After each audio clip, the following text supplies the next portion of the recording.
한국주택토지공사 LH 직원들의 3기 신도시 광명시흥지구 투기 의혹과 관련해 문재인 대통령이 오늘 개인 일탈인지 구조 문제인지 규명해 발본색원하라고 지시했습니다.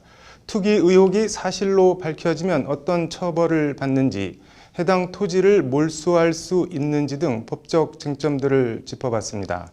장한지 기자입니다. 문재인 대통령이 오늘 LH 직원들의 광명, 시흥 등 신도시 투기 의혹에 대해 일부 직원의 개인적 일탈이었는지 뿌리 깊은 부패 구조에 기인한 것이었는지 규명해 발본색원하라고 지시했습니다. 강민석 청와대 대변인은 문 대통령이 제도 개선 체계도 구조적인 문제 해결을 위한 근본적인 대책이 될 수 있도록 마련하라고 지시했다며 이같이 전했습니다.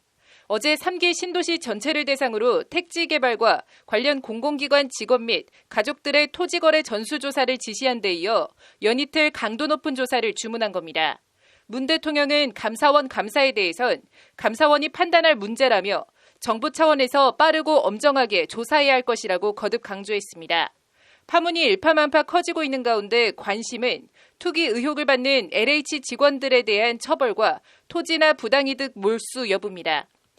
일단 공공주택특별법 제57조는 업무 중 알게 된 정보를 목적 외로 사용하거나 타인에게 제공 누설한 자는 5년 이하의 징역 또는 5천만 원 이하의 벌금에 처한다고 되어 있습니다.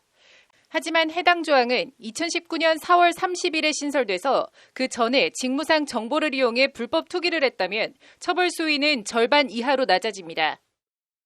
공공주택특별법 법률 조항은 2019년 4월 30일에 신설되었기 때문에 그 전에 토지를 구입한 경우에는 한국토지주택공사법 제28조 제1항 제22조에 의해서 공사의 임원 또는 직원으로서 직무상 알게 된 비밀을 누설, 도용한 것에 해당하여 2년 이하의 징역 1천만 원 이하의 벌금에 처해질 수 있습니다. 또 부패방지권익위법 제86조 업무상 비밀 이용의 죄 1항은 공직자가 업무 처리 중 알게 된 비밀을 이용해 재산상 이득을 취한 경우 7년 이하 징역 또는 7천만 원 이하 벌금에 처하도록 하고 있습니다. 같은 조 2항은 징역과 벌금은 함께 병과할 수 있도록 규정하고 있습니다. 최대 징역 7년까지 처해질 수 있는 범죄인데 형사처벌 관건은 사전에 신도시 지정이나 개발 정보를 인지했느냐 여부입니다. 법조계에선 인지 가능성이 상당한 것으로 보고 있습니다. 우선 별다른 연고가 없는 곳에 LH 직원들이 단체로 토지를 구매한 점으로 미뤄 개발 가능성을 인지하고 땅을 산 것 아니냐는 지적입니다. 왜 그 땅을 샀는지 단순히 투자를 했다. 이게 사실은 설득력이 없는 거잖아요. 현실적으로. 그렇잖아요. 왜냐면 그 갑자기 그 주변에 예를 들면 갑자기 이사를 해야 될 특별한 사정이 있다라든지 아니면은 그 주변에 특히 땅을 구입해서 해야 될 특별한 사정이 있다라든지 이런 게 소명이 되지 않는 이상은 일단은 내부 정보를 이용한 것으로 이제 봐야겠고. 특히 LH 직원 여럿이 같은 필지 지분을 매입한 점, 이른바 쪼개기를 한 정황 등을 감안하면 개발 가능성 인지에 더욱 무게가 실린다는 것이 부동산 사건을 많이 다뤄온 방효석 변호사의 설명입니다. 특히나 조직적으로 샀다라는 거 아니에요? 공모해가지고. 그렇다면 공모에 특별한 이유가 있는 건지 소명을 들어봐야겠죠. 근데 얼토당토하는 얘기를 한다라면 안 되는 거고 정말 불가피한 사유가 있을 수도 있는 거긴 하겠지만 그런 게 소명이 납득할 만한 소명이 안 된다면 그건 그냥 내부 정보 이용해 샀다라고 보는 게 맞아요. 형사처벌과 함께 또 다른 관심은 내부 정보를 이용한 투기라는 점이 확인되면 해당 토지를 몰수하거나 부당한 이득을 환수할 수 있느냐 여부입니다. 이와 관련 부패방지권익위법 86조 3항은 해당 범죄로 인해 취득한 재물 또는 재산상의 이익은 이를 몰수 또는 추징한다고 되어 있습니다. 지금 현재 부패방지권익위법 86조 이제 벌칙 규정을 보면은 공직자가 이에 위반해서 이제 이렇게 그 수익을 얻었을 경우 벌칙 이제 처벌 규정도 존재하고 그 벌칙 86조 제3항에 보면은 그로 인해서 취득한 재물 또는 재산상 이익을 몰수 또는 추징할 수 있다 이렇게 규정이 돼 있습니다.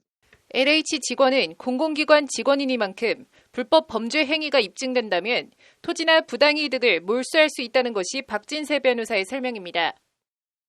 그런 사람들의 지위는 이제 공공기관의 운영에 관한 법률에 의해서 공무원을 의지하는 규정이 있기 때문에 이런 거를 이제 고려해서 이제 판단을 했을 경우 토지를 매수한 사람이 LH 임직원에 해당된다면은 부패방지권익위법의 적용 대상이 될 수도 있다고.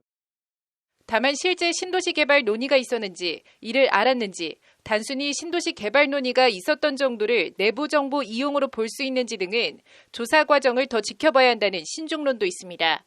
직원들의 신도시 투기 논란에 휩싸인 LH는 대국민 사과문을 발표하고 정부와 합동으로 3기 신도시 전체에 대한 관련 부서 직원 가족의 토지거래 현황 전수조사를 최대한 신속하게 진행하겠다고 밝혔습니다.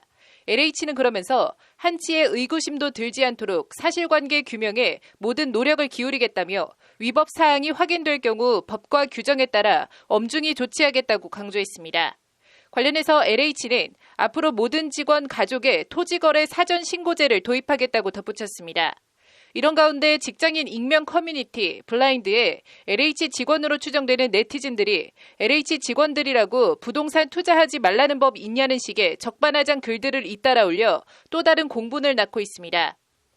경기 남부경찰청 반부패 경제범죄수사대는 LH 직원들의 광명 시흥지구 100억 원대 토지 투기 의혹 시민단체 고발장을 접수해 수사에 착수하겠다고 밝혔습니다. 법률방송 장한지입니다.